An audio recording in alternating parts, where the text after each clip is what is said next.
Mosquitoes can be more than just a nuisance because they also transmit diseases like West Nile virus, Zika, and other diseases as well.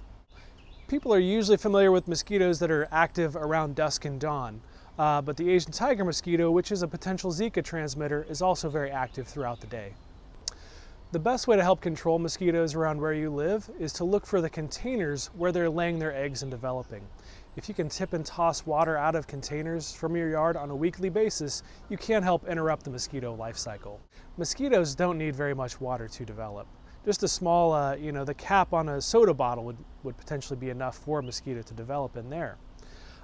Mosquitoes, typically the ones that we have around our home, they're typically using artificial containers, so kids' toys, unmaintained bird baths, tires, the black corrugated downspout extensions, anything that can hold water for more than a week could potentially be a source for mosquitoes. One of the most effective ways to help prevent mosquito bites is to use a repellent that contains either DEET, picaridin, IR3535, or oil of lemon eucalyptus.